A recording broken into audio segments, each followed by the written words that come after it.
नाही हो ना, मग त्या सोल्युशनचा इन्सिडेंटचा त्यांचा टच कुठं होत आहे इन्सिडेंट. आता इथून आपण इन्सेक्टिसाइड टाकलंय, मिक्स केलंय, बरोबर. ते गळाल्यानंतर इन्सेक्टिसाइड त्याच्यात असेल ती टेस्ट करेल, त्याच्या पोटात गेल्यानंतर ते मरेल.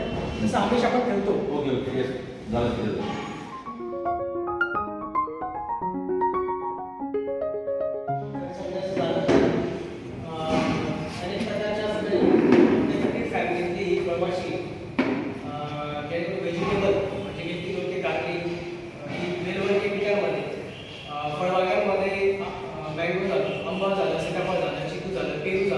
त्याच्यामध्ये फळवर्गी म्हणजे पण वेगवेगळ्या कॅटेगरीज आहेत, फळभाषा वेगवेगळ्या आहेत प्रादुर्भाव करणार.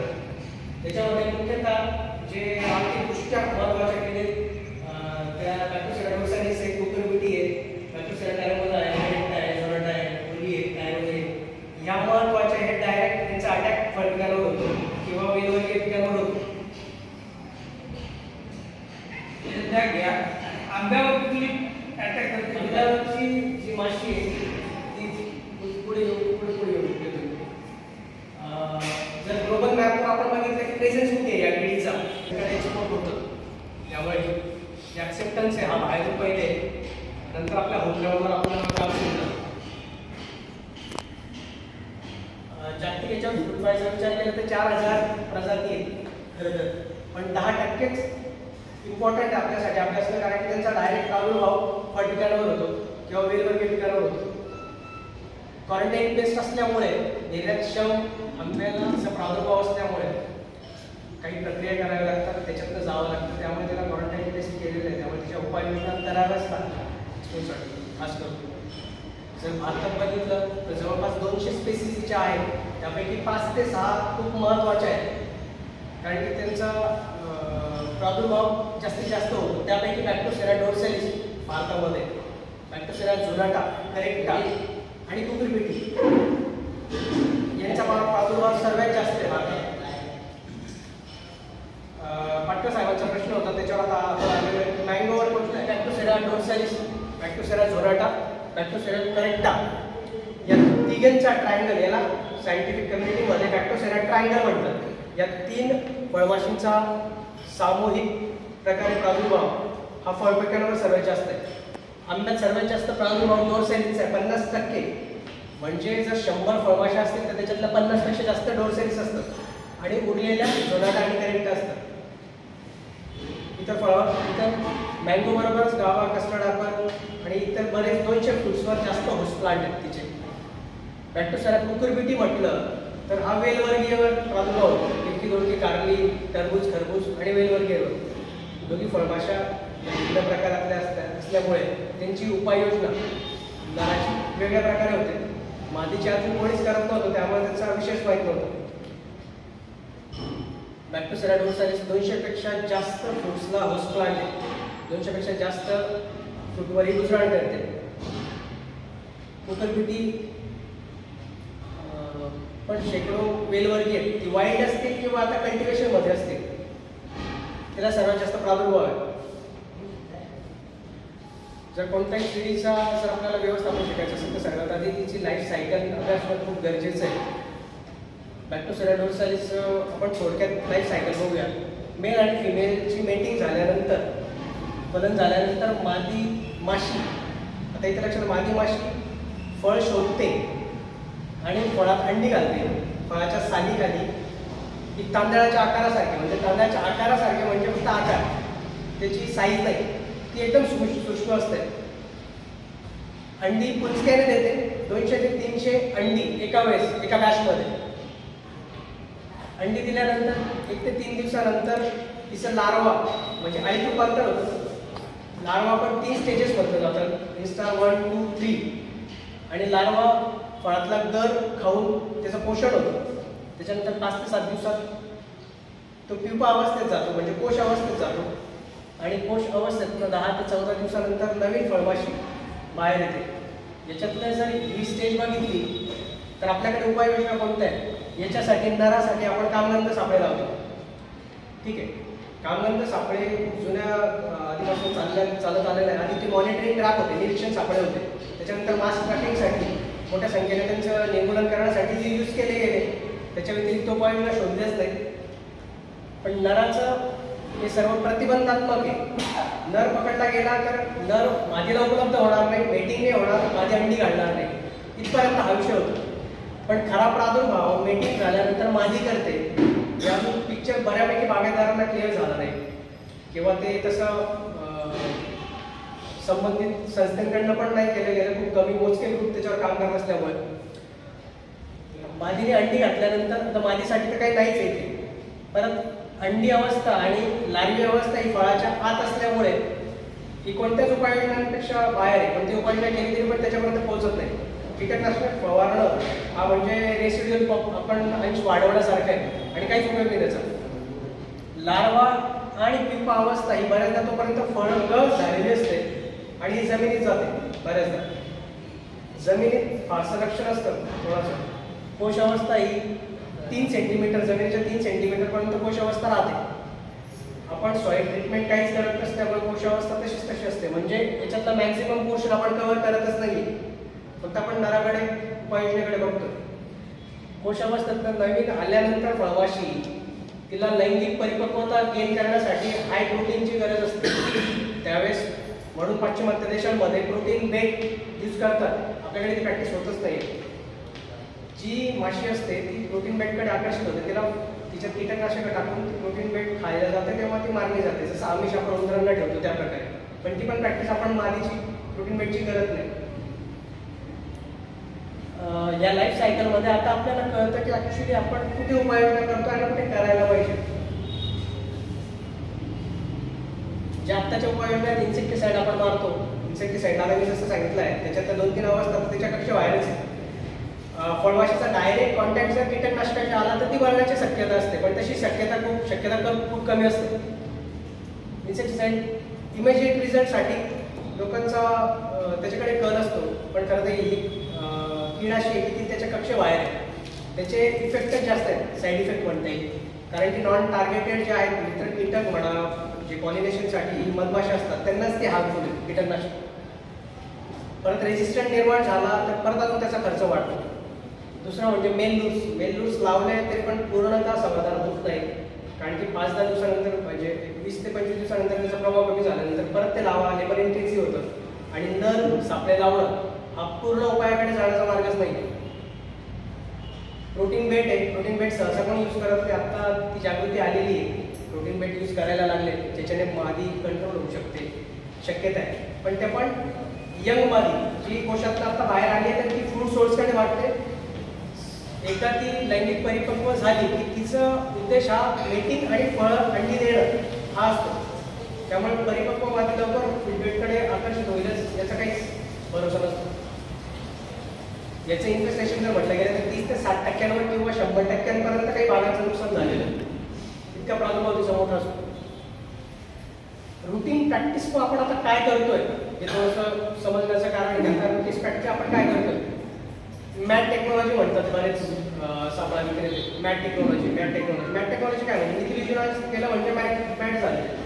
म्हणजे मेल ॲनिलेशन टेक्निक ज्याच्यामध्ये कामगंध जो मादीचा कामगंध कारक हार्मोन्स आहे म्हणजे मिथिलिज्युनॉल आहे तो यूज केला जातो फळबागां याच्यामध्ये. वेलवर्गीसाठी क्यूजूट यूज केला जातो कारण की दोघांच्या माशा भिन्न आहेत.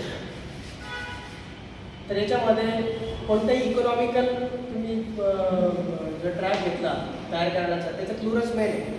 लूर करा, तयार केल्यानंतर त्या कामगंधाने नर आकर्षित होतो, तो ट्रॅप होतो, मरतो. आणि ते जास्तीत जास्त पद्धतीने आपण हे समजतो की जर नराला मारला आपण तर पुढची हे होणार नाही, मेटिंग होणार नाही किंवा काय होणार नाही.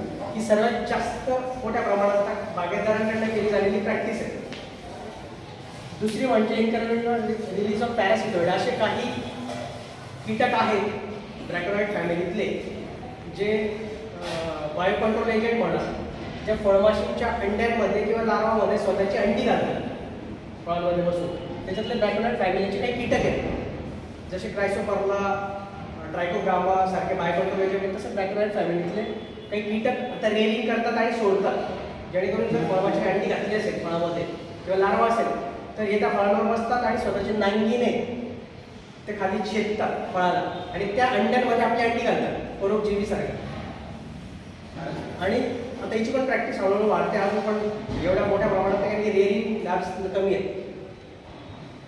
तिसरी बरेच देश ज्याच्यावर काम करत आहेत ते म्हणजे टेक्निक SIT, ज्याच्यामध्ये लॅबमध्ये फळमाशा ग्रो केल्या जातात, म्हणजे वाढवल्या जातात. त्याच्यातले जे कोश अवस्था आहे ही किरणोत्सारी ऊर्जेने त्यांच्यावर हे टाकून रेडिएशनने त्याला स्टेराईल केलं जातं आणि त्याच्यातलं कोशातलं जे पण नर बाहेर येतात ते वंदत्व असतात, म्हणजे ते स्टेराईल असतात. आणि असे स्टेराईल मोठ्या संख्येने मोनोपोल आयटम आहे जे आतापर्यंत हे केल्याने अनेकला मास्कला अजून रेस्ट्रिक्शन असल्यामुळे तर आपण किती घेऊ शकतो. ही जर MNC घेऊन आली तर उद्या तिचं काही पण किती 5,000 ठेवलं तर काय करणार. ते 5,000ची एक बॉटल असते कीटकनाशकाची तरी फवारणी करतो आपण कोणत्या स्केलला धरायचं. हे नवीन असताना काय करायचं मोनोपोल आयटम. म्हणजे आमची एनर्जी तर खरं तर हे समजावण्यात जास्त जाते. तर आम्ही ते हँडओव्हर करतो ॲक्च्युली. जर कोणती MNC असेल, कारण की गोल्डवाले पण आता इम्पोर्ट करतात दुसऱ्या देशातून फ्रूट फ्रायसाठी फिमेलसाठी, मग आम्ही त्यांना हँडओव्हर करू शकतो. मग तुम्ही ठेवा वाटल्यास 5,000 ठेवा सर, MRP काय डिलरला ठेवा. पण मग कॉस्ट इफेक्टिव्ह म्हणजे किती करायचं. 3 वर्ष त्याच्यानंतर आम्ही याच्यावर आलो. हे पहिलेच वर्ष आता हे करतो, त्याच्याने अजून 1,000-1,200 कमी होते किंमत. 1 एकरचं संरक्षण जर तुमचं 2700ला होत असेल तर अजून काय होतं. जर 3 महिन्याचं प्रोडक्शन तुम्हाला मिळतं तर अजून किती कॉस्ट इफेक्ट करावी. मॅन्युफॅक्चररने किंवा तंत्रज्ञांनी त्याचं ॲप्लिकेशन ऑलरेडी कार्ट्रिज आहे, याला स्लिट दिलेली आहे, कंट्रोल रिलीज दिला आहे, हे जे सोल्युशन आहे. त्यानंतर आपल्याला याचं हे करायचं आहे नवीन याच्यावर त्याला पॅक करायचा आणि तो ड्रिप होत जाईल फ्रेशली आणि हे 3.5 महिने बागेत ठेवायचं. जोपर्यंत फ्रेश ड्रिपिंग चालू असेल तेव्हा माझ्या वर्षाला आकाश होईल. पण याचं टायमिंग खूप महत्त्वाचं आहे. जेव्हा फळं हे लिंबूच्या आकाराचे असतात त्याच वेळेस उपयोग केलेला बरा. एक वेळेस मॅच्युरिटी गेन केल्यानंतर आम्ही स्वतः हे देत नाही, म्हणजे फोन येतात की हार्वेस्टिंग झाली एकदा फळमाशीचा प्रादुर्भाव जाणवता आम्हाला नंतर आम्ही देत नाही, कारण की हे प्रयोग सर्व झालेले आहेत. एक वेळेस पूर्ण बाग रेडी झाल्यानंतर नैसर्गिक कायरोमनचा एवढा भरतीमार असतो की त्यावेळेस ती डायव्हर्ट नाही होत मादीमाशी. त्यामुळे उगाच खर्चात भर आणि परत सोल्युशनला घालून टाकू नये म्हणून त्याच्या एक स्टँडर्ड SOPs असतात. त्याच वेळेस आपण करतो की तुम्ही खरं तर वर्षभर प्रॅक्टिस करायला पाहिजे. निदान नारळाचा निर्मूलन तरी आपण सीझनच्या वेळेस हे सर्व करतात त्यावेळेस पॉप्युलेशन ऑलरेडी वाढलेली असते, ती कंट्रोलच्या बाहेर असते. त्यात पण नर असतो बाकीचा विषय सोडून द्या अजूनपर्यंत हे केलेलं नाही. आणि त्यावेळेस 5चे 10 जरी लावले 10चे 15 जरी लावले तरी पण काय फारसा फरक पडत नाही, कारण की ते पॉप्युलेशनचा पीक एप्रिलला येतो, तो नियंत्रणाच्या बाहेर असतो. तो तुमच्या अंगावर बसतो, तुमच्या फळांवर बसतो, तुम्ही काहीच करू शकत नाही. त्याच्यात आता कीटकनाशक टाकावं लागेल ना तुमचं हे लावून वॉटर लावून जमणार नाही. म्हणजे आज काय पेस्टिसाईड टाकावं लागणार काय. आता कायरोमन हा ॲज गुड ॲज फूड आहे. याच्याने मरणार नाही की आकर्षित होईल. आकर्षकाचं काम आहे आकर्षित करणं, ते इन्सेक्टिसाईड नाही की मारणं. मारण्यासाठी इन्सेक्टिसाईड गरजेचं आहे. आपण रेकमेंड करते की 2 ml इन्सेक्टिसाईड याच्यामध्ये टाका लावण्याच्या आधी बॉटलमध्ये. कुठलं काय याला पंक्चर करावं इथपर्यंत सोल्युशन असेल याच्यावर पंक्चर करा, जसं आपण सलाईनला पंक्चर करतो आणि ग्रॅव्हिटेशनल फोर्सने मग खाली ड्रॉप ते गळायला सुरुवात होते. त्याच्यात 2 ml इन्सेक्टिसाईड्स टाका, इमिडाक्लोप्रिड किंवा फिनोप्रिड, ज्याला स्वतःचा गंध नाही आहे, कारण की हे सर्व सिग्नलिंगवर चालू असल्यामुळे तो याच्यात इंटरफेअर करणार नाही.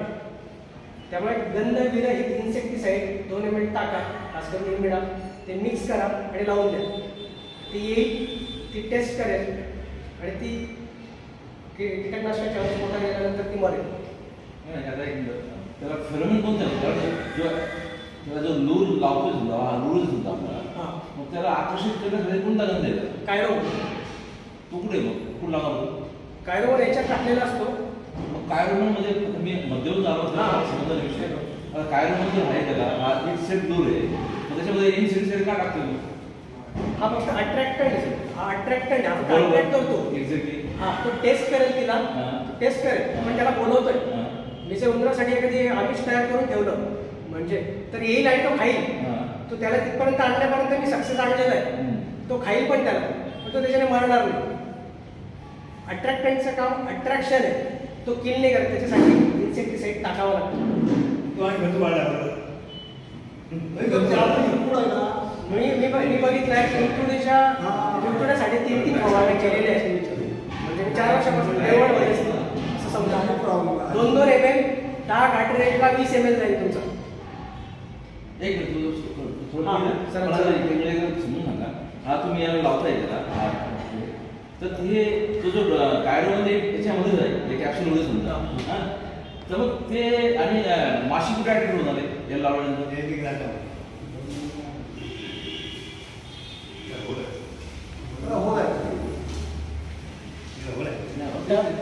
हा इथे इथून होल आहे, हे दाखवलं होलमधनं ती येते आत. ठीक आहे, इथून ड्रीप होतं. हे कुठे हां, हे कसं हे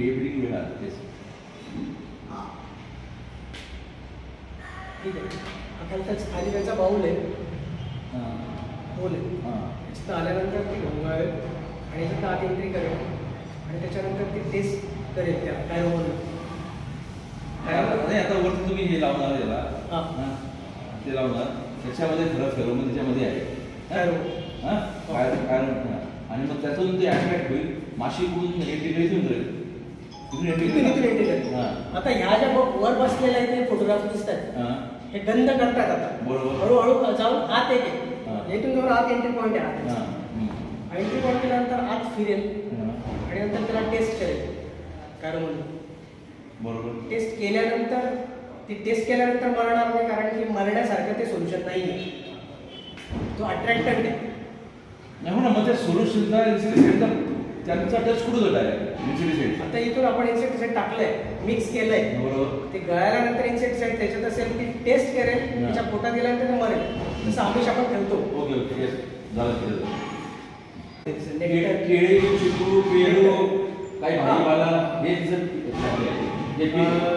आणि ही पिकं आता आपली वर्षभर असतात, म्हणून ही माशी पण वर्षभर आहे. हो, वर्षभरच आहे. आणि कदाचित आधी ब्रेक होत होता. 4 महिने पावसाळा असायचा, 3-4 महिने हिवाळा असायचा.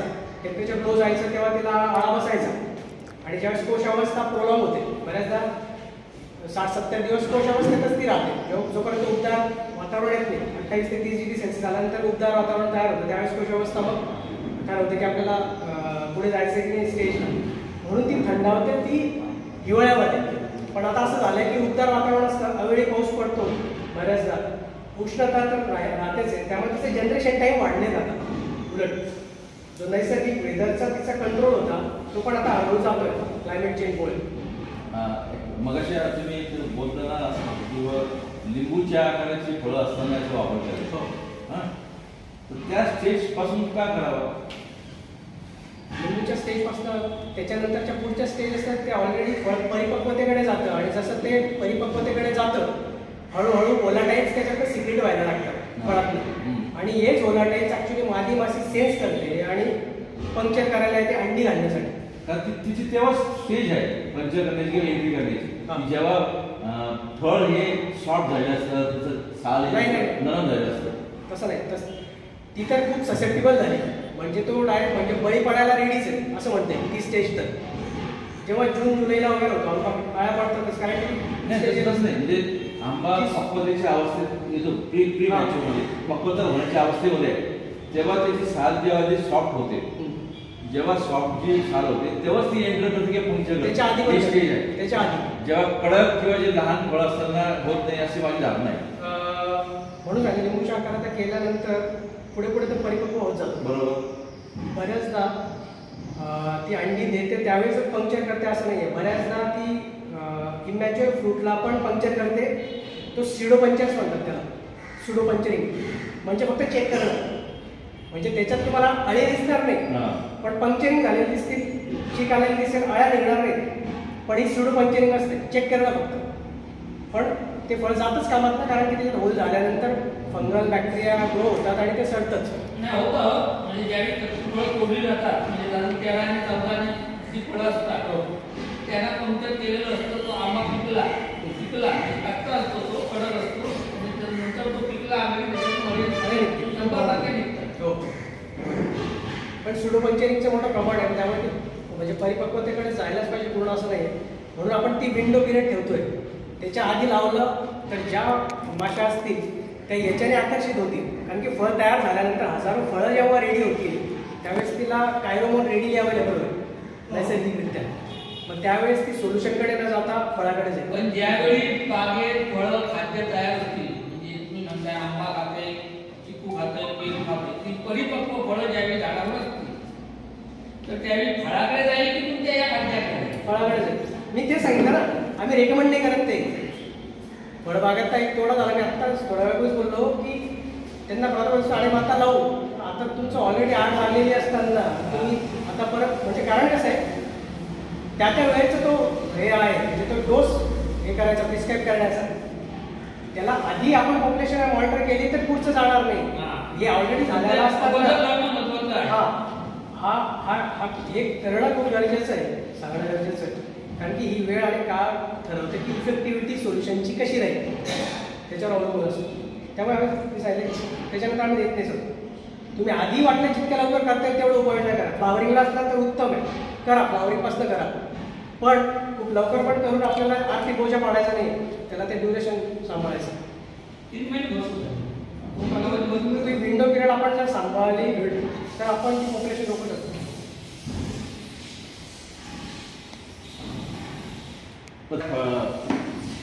झाडावर फळ आल्यापासून पद्धती झालेली नाही, परंतु परिसरामध्ये बागेमध्ये हा पिरियड मोठा आहे ना. म्हणजे कोणाला कधी फवारणी घेते मॅच्युरिटी कधी होती, हा 5-6 महिन्याचा पिरियड जातो, मागे पुढे होतो. कारण त्याच्यामुळे मागे पुढे झाल्यामुळे आपल्याला कसं आपल्या झाडापुरतं मला तिथून चालणार नाही. सभोवतालचा परिसर, सभोवतालचं कीड व्यवस्थापनामध्ये IPM ची गरज खूप महत्त्वाची आहे. इंटिग्रेटेड पेस्ट मॅनेजमेंट याच्यामध्ये व्यवस्थापन हे एरिया वाईड मॅनेजमेंटने करावे लागेल. म्हणजे एकाचा बागेपुरता हे नाही, क्लस्टर 100% कव्हर केलं पाहिजे. कारवारमध्ये मागच्या वर्षी आम्ही 200 एकरवर आमच्या बागेदारांचा हे केलं. त्यांचं संगोपन 200 एकरवर कसं हे केलं, त्यांना त्याची रिझल्ट लगेच मिळाले. कारण की 200 एकर एरिया कव्हर केला. इथे असं होतं की मी करतो मिसकन्सेप्शन, पण मी लावतो म्हणून सगळं माशा माझ्याकडे येतं. तर तो एक ऑस्ट्रेलियाचा एक स्टडी मुद्दा म्हणून मी डिस्कस केला की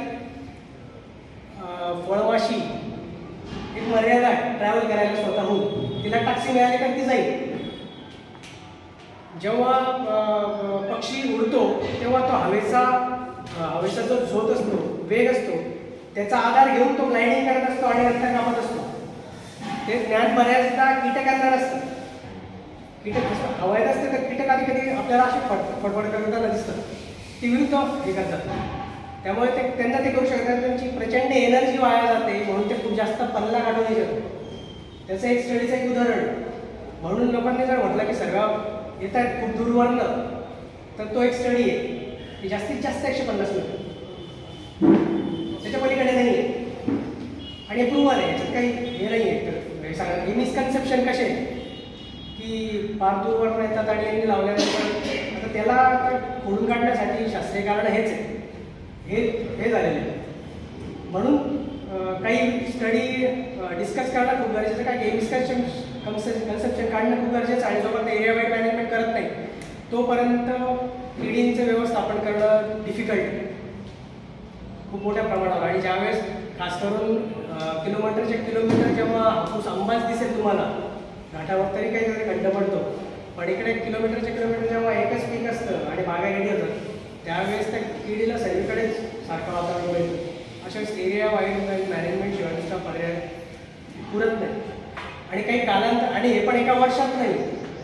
जर तेव्हा तुम्ही एखाद्या एरियातली पॉप्युलेशन तुम्हाला डाऊन करायची असेल तर सलग 3-4 वर्ष 4 वर्ष प्रोग्राम त्याला आखावा लागतो, ते करावे लागतात. एक वेळेस त्याचं किंबहुना वार्षिक पण त्याचं नियोजन करणार. जेव्हा ती कीड पूर्ण पॉप्युलेशन त्याची आपण बसू, नियंत्रण करू एका एरियातली, त्यानंतरच आपण तिचं पॉप्युलेशन कमी करू शकतो. नाही तर 1 वर्ष केला, दुसरं वर्ष सोडला, तिचं पॉप्युलेशन तेवढी बिल्ड झाली, नंतर 3-4 वर्ष केल्यानंतर त्या एरियातली तिची पॉप्युलेशन खाली बसेल, तिची उपद्रव करण्यात नसेल आणि तेव्हा तुम्हाला प्रादुर्भाव दिसणार नाही. ही स्टेज येऊ शकते, पण त्याला सांघिक प्रयत्न आणि काही प्रॅक्टिस हे करणं खूप गरजेचं आहे. हा कायरो म्हणून दोघांसाठी आहे का, मेल फिमेलसाठी? हो, दोघांसाठी. 2 in 1. ओके. बरं, नरासाठी जसं वेलवर्गीयासाठी वेगळा लूर मिळतो आणि फळासाठी वेगळा लूर मिळतो, तसं मादीचं नाही. वेलवर्गीयसाठीची मादी आणि फळं याच्यासाठी ही एकाच सोल्युशनने अट्रॅक्ट होते. कारण की ओव्हिपोजिटरचे कॉमन कॉकटेल तुमचा कॉमन कॉकटेल, त्यामुळे हे दोघी भागांमध्ये शेतकरी दोघा ठिकाणी यूज करू शकतात. नर आणि मादी दोघांचं पण ते आणि कॅच करतात.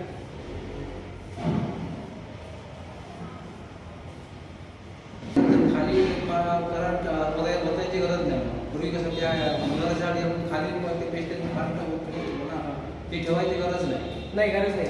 त्या ते फ्राय करून त्याच्यात पाणी ठेवायचं की जेणेकरून तो पडला तर पाण्यात पडेल, मरेल. कामगंधाचा इफेक्ट असा असतो की त्याच्या प्रभावाने तो जात नाही कुठेच तिथे गोंधळ होतो आणि भुकेपोटी कामगंधाचं चाललंय की भुकेपोटी तो ग्लानी येऊन पडतो आणि पाण्यात पडतो. पाण्यात पडल्यानंतर मेला, हे त्याचा विषय होता. याच्यामध्ये आपल्याला खाली ते कायरोमन जेवढं साठत जाईल त्याची इंटेन्सिटी तेवढी वाढत जाईल, तीव्रता वाढत जाईल वासाची. त्यामुळे पाणी टाकायला सहसा रेकमेंड करतो, कारण की त्याचा काही दोष त्याच्यात हे नाही, रोल नाही.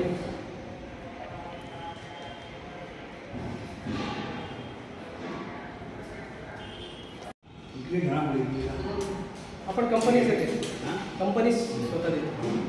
विक्रीला न ठेवण्याचं कारण आहे की एकदा तो प्रयोग केला होता, तो फेल गेला. याचं कारण आहे की त्याची छोटी प्रॅक्टिस झाली. म्हणजे एक बॉक्स दिला 10चा, शिफारसी दिल्या आणि कृषी सेवा केंद्रावाल्यांनी एक ट्रॅप देणं सुरू केलं. ते आणि ट्रॅप दिला त्यांनी स्वतः ट्रायलच्या आता बोलून ट्रायल घेणं सुरू केलं की सर येत नाही.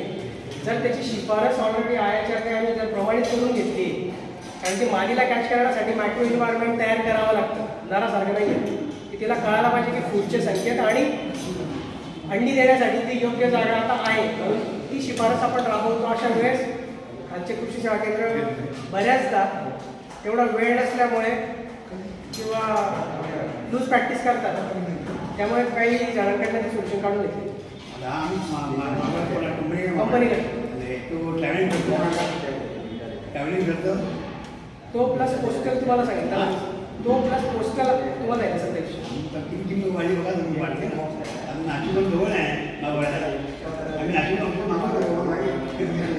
गुप्ते साहेब, जोशी साहेब.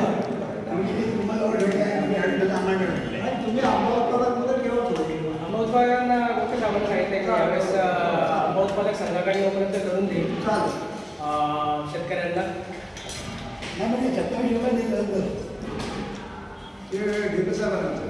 तुम्ही घ्याल ना, तुम्ही मागच्या वर्षी मागितलं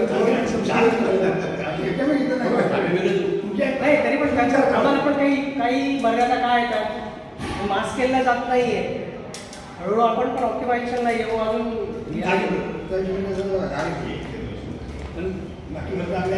संघाकडनं आम्ही मागून देतो, संघाकडनं आम्ही संघाला हँडओव्हर करायला रेडी.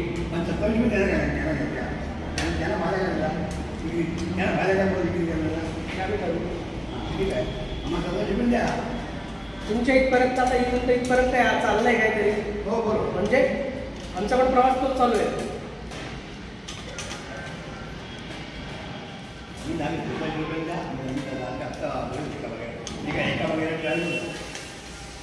ट्रायल काय करतो? ट्रायल ऑलरेडी 4 वर्षापासून चाललेली इथे कोकणातच.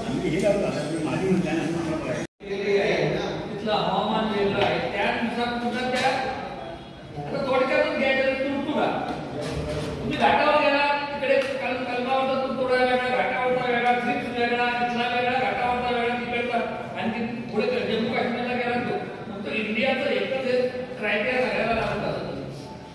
त्याची